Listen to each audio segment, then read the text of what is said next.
Hello and welcome to QorC Continue Pub News. This week we've got a E3 special. It's anything that's worth talking about. So we're going to do this in two parts. The first part we're going to talk about Bethesda, Microsoft and EA. And then the next part we'll talk about Ubisoft, Sony, Nintendo and Square Enix. With me this time are Dave Whiteman and Jack Hello. Hello. Andy is at large, so lock up your daughters. And your pets. Yeah, basically just lock everything that's not nailed down. But he will be with us for part 2, where I think Dave might be away. Oh, Dave. I know. I'm gutted because it's got all my favourite ones in it. Actually, no, that's not true. PlayStation. I like the PlayStation one. I could talk a bit about that, but I'm afraid that's next. I know. That's the only one. Apart from that, I'm not. Well, you can always write down your opinions and we'll read them out like a reader's letter. I'll tweet it at the time. Let me know when you guys are there. I'll tweet some comments. We'll definitely do that. You should definitely do that. So just on the tweeting front, so you can tweet us at QorC You can watch us at youtube.com/QorC Games, and you can check our website out, which is QorContinue.com. Yeah, Bethesda, they kicked it off. So E3 is kind of in full swing by the time we're recording this. We've watched all the conferences. We've kind of got our little pecking order. Maybe that's what you can provide tomorrow, like your order of them in order, so we can debate the order. Yeah. I thought Bethesda hit the ground running with their conference actually, and as soon as looking at internet and what the internet thought of it, everyone was like, "That's it, E3's over. Bethesda's done it. They've done E3." And yes, it was very good, but they certainly hadn't done it. So let's just run through. So they basically opened with Fallout 4, of course, which they'd already kind of unveiled. Then they went into they showed Doom 4, they showed Dishonored 2, and then not that much else really. They showed like a couple of mobile games. Yeah, that's pretty big stuff though, isn't it? I mean, the Doom, actually seeing some Doom, I was quite impressed with. Yeah, Doom, you're a keen on Doom. I am massive into my Doom. I thought it looked ace, personally. It was maybe a little bit. I thought the colour palette was a bit brown. It was a bit quaky. Oh no, I like that. That's what I liked really? about it actually. Yeah, and because all the lighting effects that went with it, I thought it looked really nice. But I did think overall it looked good. It looks nice and fast as well, which is important. That's what you want. Just looked like carnage. Yeah. It looked brilliant. And they showed 2 videos, didn't they? They had one in some sort of like lava factory, which is in every first-person shooter. You all need a lava factory. That's a vital component of your your devil's lair. And the second one was in actual real-life hell. But there were so many callbacks to the classic games. Like at one point there was a invisible Pinky, just like the first game, the second game. So yeah, it looks like a lot of fan service, but it looks awesome. As soon as he whipped out the chainsaw, everyone went mental. It was really like the violence is really over the top. Yeah. It's just amazing. So basically you're carving up imps and like shooting limbs off, which in this day and age, I think it was probably as shocking as Doom was back in the day, because some of it was just really surprising in terms of the violence. Yeah. It's interesting because Doom is still held up by the Daily Mail and such as the game that destroyed the kids, and now they're kind of coming full circle by yet again producing a game that looks like it's going to be an 18 plus, if that's a thing. I don't know. A 40 plus. God, we can play it. Cool. We might as well tackle Fallout 4 because, to me, they introduced it, so we knew it was going to be there. We knew it was the game because they obviously had the trailer beforehand, and that for me stole some of the magic from the announcement. And the game doesn't look as amazing as I kind of hoped Fallout 4 might look. It kind of looks like maybe it was almost built on a last-gen engine that's been upscaled or something. I'm not a graphics whore by any means, but Don't beat yourself down, Mike. Yeah, but in this day and age of The Witcher and all this stuff, it kind of doesn't look as amazing, like eye-boggling. So I don't know what you guys. It does look like a slightly tarted up version of, graphically anyway, of the last 2 games, but even the last 2 games at the time weren't that impressive, especially when it comes to the animation. The character models are quite stiff and robotic, but I think that's a payoff for having such a massive world, isn't it? That's the thing. If it was a game like The Order, which is a very condensed experience, we're always slagging off The Order, always sticking the big in. But that's like been crafted and honed, and it's just the order is pretty much immaculate when it comes to graphics and animation.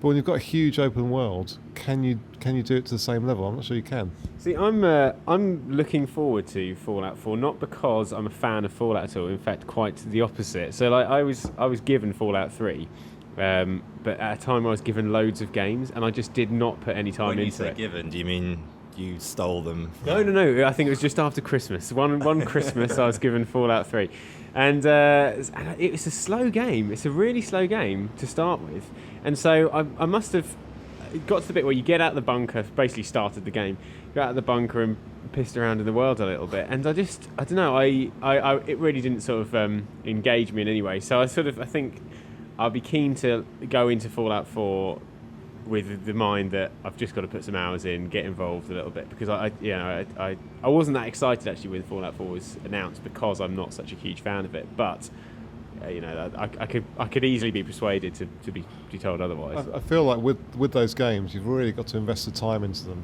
Like, I probably put 50 plus hours into both Fallout 3 and New Vegas, and I feel like I barely scratched the surface. I completed the story, but in terms of side stuff, I probably didn't hardly scratch the surface. So you've got to put the time in, Dave. Well, no, that was it. But it was just because I'd been given loads of other games as well, and I thought, play. FIFA. Probably FIFA, yeah. Right, I've got to beat Liverpool again. I guess the thing with Fallout is, and it's like actually because contrary to the quit or continue kind of ethos, because in a way we're about the games that don't waste your time and the games you can pick up and play in a little way, or that, the things you should really look at. And yet these games, to even get to a point where you can make a judgment on them, you've got to sink at least 20-30 hours into them, which a lot of people don't have that time. The thing is, I don't mind that, providing it's an engaging 20 or 30 hours. Like, whether or not it's the matter of when you get to 20 or 30 hours, that's it, you are hooked and you're going to be going for a very long time with the game. I just think, like, for instance, I come back to Destiny on that, and Destiny, I must have put about 10 hours in, and it was a slog just getting those 10 hours in, because I just thought, this is so samey and so boring and repetitive, and I really struggled with it.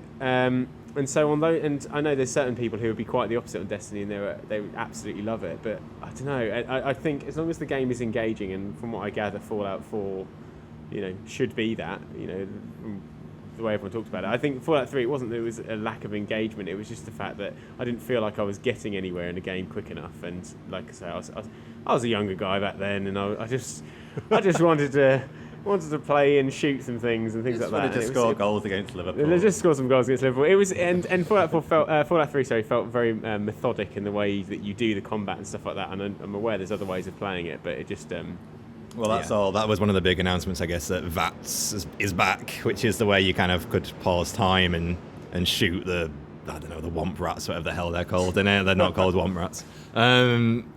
Yeah, I don't know. I mean, that system is kind of what I ended up using most of the time, because I didn't really like the aiming, and it didn't feel quite like a first-person shooter, even though it kind of looked like one in a lot of ways. I don't feel that those games work as first-person shooters because they're so clunky. I think you've got to use VATS to get the most out of it. But this time round, so in the old games, if you used VATS, it paused the action.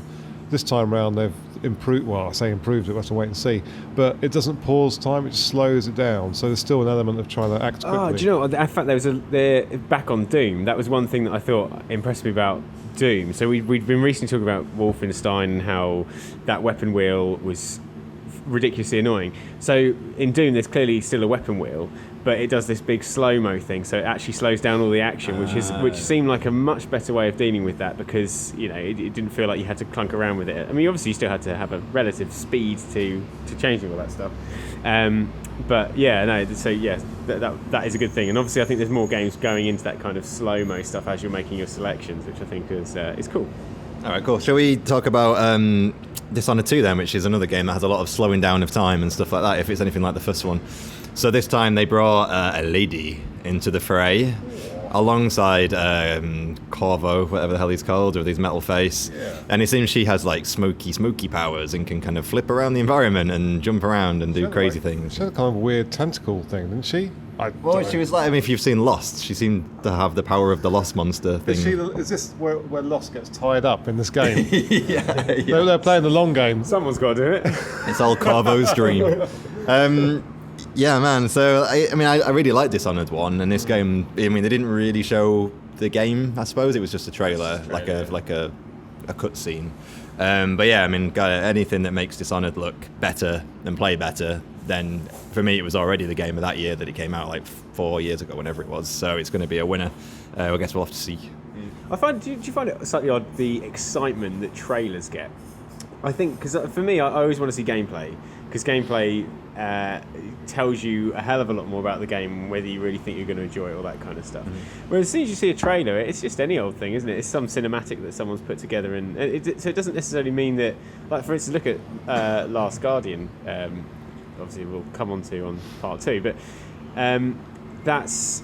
they showed some cinematic for that. They never showed any gameplay, and look how many years that took to actually get. I'm not saying that this will happen to every game, but it's sort of there's an element of excitement that you should really hold yourself back on, because I kind of think, well, you have no idea how long this is going to take or when you're actually going to get it. I mean, I think there's almost an element that they make those trailers as a little test bed, and a bit like what's it called, Phantom Dust, that game last E3. You probably, I don't know if it was like part of Xbox's conference, and they went, here's this game that was on Xbox, the original Xbox, no one had ever really heard of. And they went, oh yeah, it's called Phantom Dust, here's a trailer. And it wasn't any gameplay, as you say, it was just this thing. And then sure enough, that's now seemingly in limbo, being cancelled. And I think it's because they realised that they didn't really have to put any development time into that, basically. I mean, I'm sure they did put a year or so into it, but then they can gauge interest with the trailer.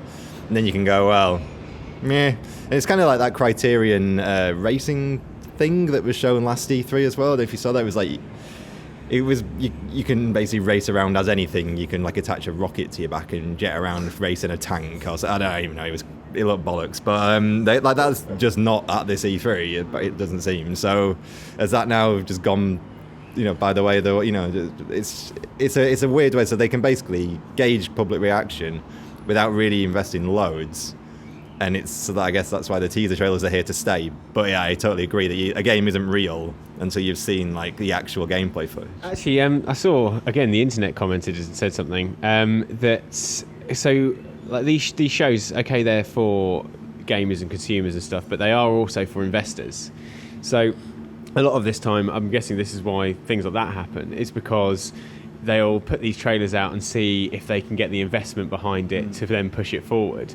And so when we get onto EA, you'll look at the EA conference, and why that was so drab and dull is probably because the stuff they were putting out was really for investors and not for gamers as such. But they're just saying, look at the kind of money we could probably make on these little crappy things we're putting out. Yeah, look at Pele's face, it's so beautiful. Yeah. And Minions, the mobile game, that. They spent a lot of time on that, didn't they? They spent, considering like how limited time you've got on certain things, and you think, what? It's a mobile game. What are you talking about? Why is this a thing? So yeah, so on that basis, I kind of understand the sort of trailers trying to create the hype to see if they can then pull people in to sort of push some money towards. You're right, it is a money game. Shall we finish up with Bethesda then? So I guess. Go on. Just one other thing. So off the back of Dishonored, they also just said as an afterthought, we're also remastering the first game, didn't they?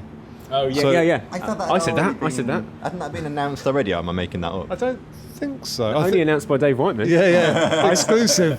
Yeah. I said in the predictions. Of all the 100 lies Dave's made up, one of them turned out to be true. Get in. Can't call me a liar anymore. No, that's true. You can.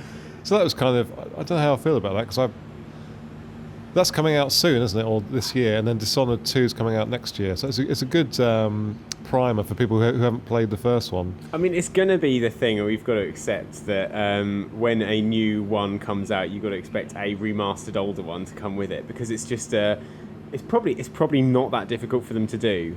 And so, I mean, unless they completely rebuild the game, it's just like it's an absolute cash grab. It's just so weird to me, because I feel like the first game came out like yesterday. I feel like it was only a couple of years. I don't know when it came out, but I feel like it wasn't that long ago.